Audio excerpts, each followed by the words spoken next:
Hello everyone, this is Joy from Mother Gaia Alchemy, and I'm back today to talk to you about how I like to use myrrh essential oil. So I have been really struggling to really put into words what it is that I experience with this oil and that I appreciate and have come to love about it.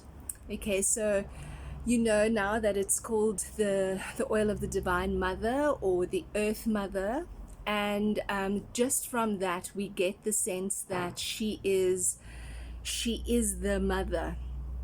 When the Magi brought gifts to the Christ child, myrrh was one of the gifts, and to me it's interesting how myrrh is always kind of in the background. The most important gifts have always been the frankincense and the gold, and then the myrrh is kind of like a tag along. And there's this sense that she is here now because as the feminine is coming into her own and remembering who she is, the mother needs to be there too, with that ancient wisdom, that ancient nurturing, because of what she herself has gone through. Being a mother has been one of my personal greatest experiences and joys in this life. Equally, it has been one of the hardest, most painful experiences in this life. Does this make me regret being a mother? No. I feel really honored to have held this space and held this experience and this archetype within my life. And when I speak of the pain and the sorrow and the grief around motherhood, it's not so much that around what has made it hard. It is, to me, it's the depth of love. It's the depth of love and to the lengths that a mother would go to hold her children. And it begins with pregnancy, where the mother's body shapeshifts in order to hold this growing life form. That's the beginning of not just the expansion, but the surrendering, the giving away of what she has been accustomed to in her body. And so she's giving this away, and she's allowing her body, her identity, everything that she has known to shapeshift in order to become. And then it's the grief that comes alongside the actual labor, the expelling of this life form, expelling it out into the world. And that separation, there is grief as well as joy. There's life as well as death. In my work as a doula, a birth doula, I have witnessed that moment over and over again, where birth and death, that veil, very, very thin in that space at the moment of birth. It's sacred and it's holy. And myrrh is this oil that has that essence. In Arabic, myrrh is translated directly as bitter. And it's not that she is bitter, but that she knows bitterness, she knows sorrow, she knows grief. And when her bark, with the bark of this tree, is wounded to allow the gum resin to be released, she weeps because she knows what she's giving, what she's been attached to, and where the tears are coming from. And so I have all these threads that I've been wanting to put into words around myrrh, and it hasn't been easy because I honor and respect her so much. Isis in the myth when Osiris's body is cut up and chopped up and dispersed all over the place, and her beloved, he is her beloved. Together with Nephthys, they and Myrrh, when they find all the body pieces, they use Myrrh to mold and bring the body back. In Egypt's mythology, it is myrrh that is used for mummification because of its effect on dying skin, putrefying skin. It actually holds it so that it doesn't decay.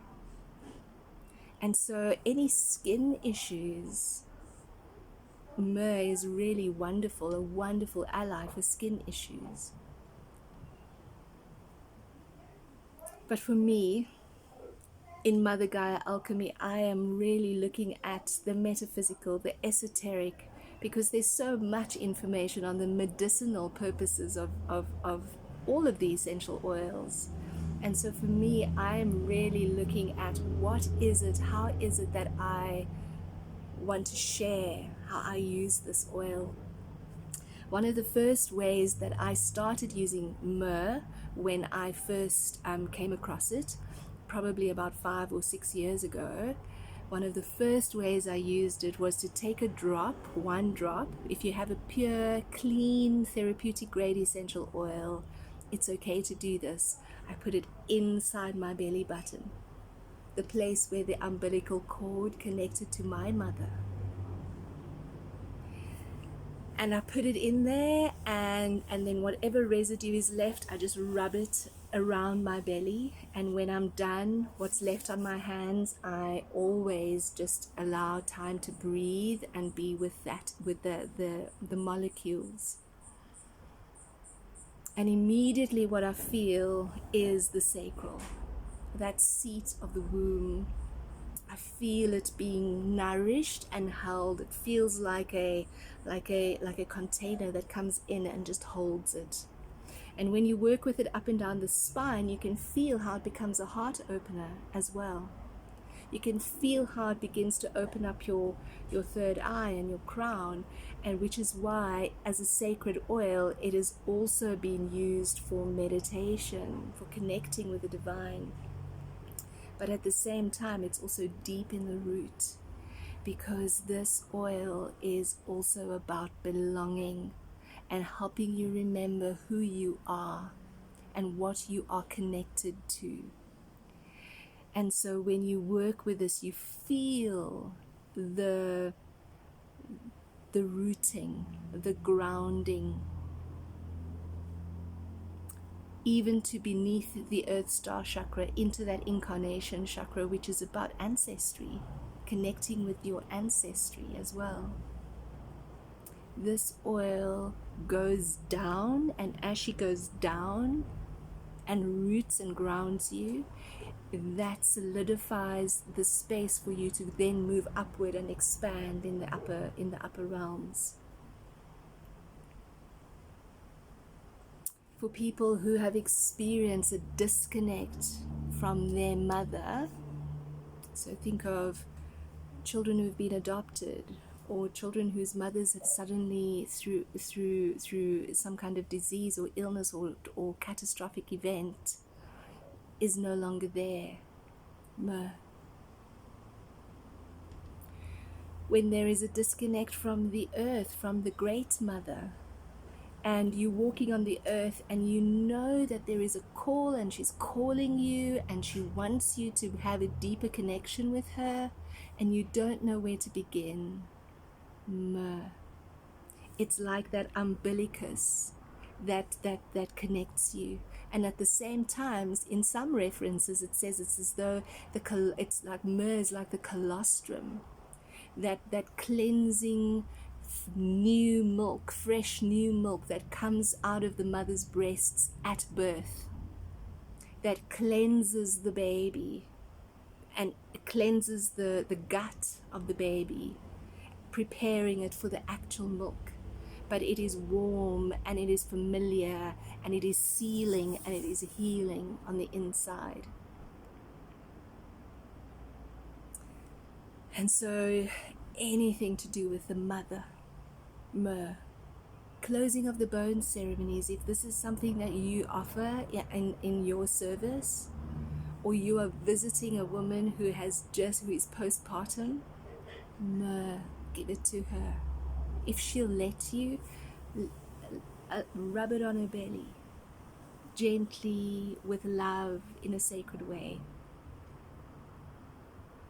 If you are a birth or death doula, bringing together the lost parts, soul retrieval work, Myrrh.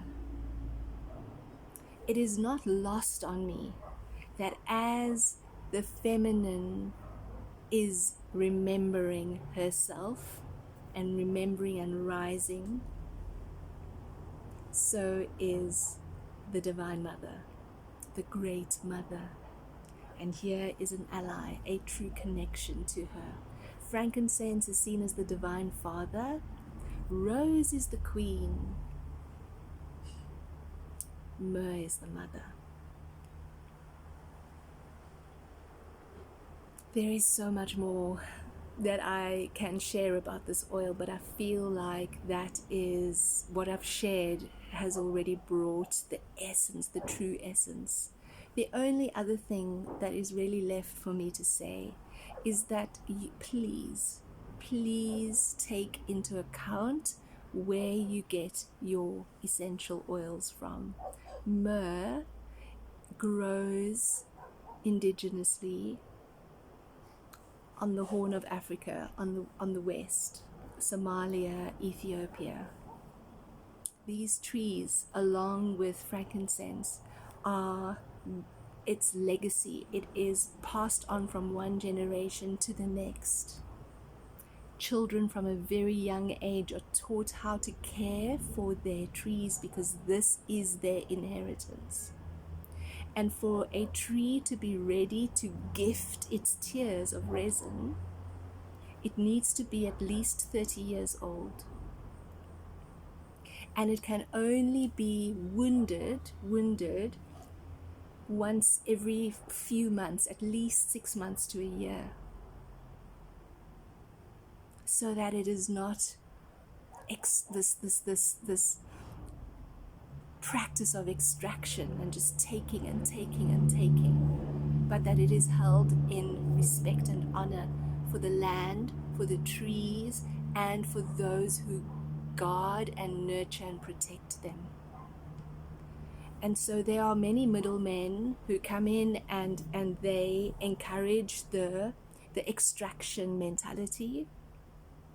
And the people who have nurtured and cared for these trees, they get paid very little. The oil that I use and the brand that I use, I know, and I trust that there are no middlemen involved, that they are directly connected to the people, the families who are raising these trees, and that their commitment is that they don't extract consistently, but at only certain times of the year, to give the trees time to heal. And they're looking to the future, they're looking towards the longevity, because I know I would very much like to have Myrrh essential oil in my life and in my family's lives for as long as it's possible. And so that's the last thing that I would share about this, is that if you are working with reconnecting with the mother, that you also start softening in to your own practices and who and where you get your resources from that support your practices. Let it be honoring, let it be in integrity for the earth, for the guardians of the trees, for the families, and for the trees themselves. That is all I have to share right now. There may be some more as time passes, but other energies that you can connect with Myrrh is the moon, the mother, the moon, So any moon practices, wolf, because wolf is so connected to the feminine. And perhaps I'll go into that a little bit at another time. But thank you for being here and for watching with me, and subscribe, because there are going to be a lot more videos. I know this is a fairly new account, but please subscribe and like, share comments, tell me what you think. And if you'd like to know more, send me an email. So much love.